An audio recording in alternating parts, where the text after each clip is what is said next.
مینا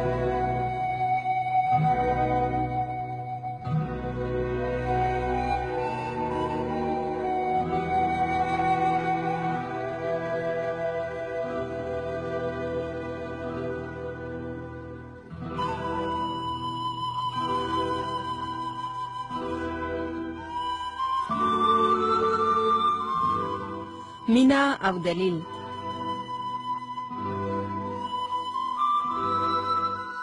یوې نجلۍ له خپل مین نه پوښتنه وکړه ولې را سره مینه لرې؟ مین ورته وویل بس لرمې.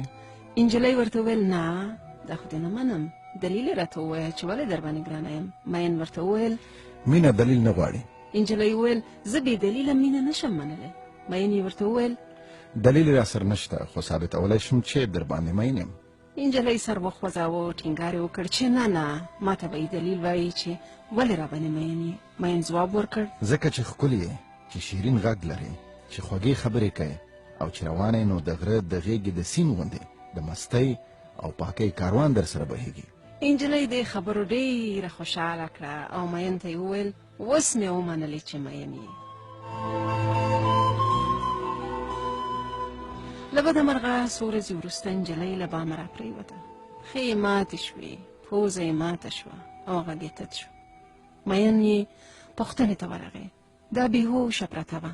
ده ورته لیک ولیکه او د دې تر بالښت لاندې یې کېښود. په لیک کې لیکلي وو پوزه دې ماته ده، اواز دې ناست دی، له خبرو لوېدلی او د امسا محتاجه به یې. نو که مینه په دلیلونو وای زه باید ووایم چې راباندې ګرانه نه یې، خو شکر چې مینه دلیل نه غواړي او ته مې بیا هم د زړه سلطانه یې. هوس مري خو مینه نه مري. هوس وای ضرورت درته لرم ځکه راباندې ګرانه یې، خو مینه وای راباندې ګرانه یې ځکه درته ضرورت لرم. دا د بخت کار دی چې څوک د ژوند ته لاره پیدا کوي، مګر دا د مینې کار دی چې څوک د زړه ته لاره پیدا کوي.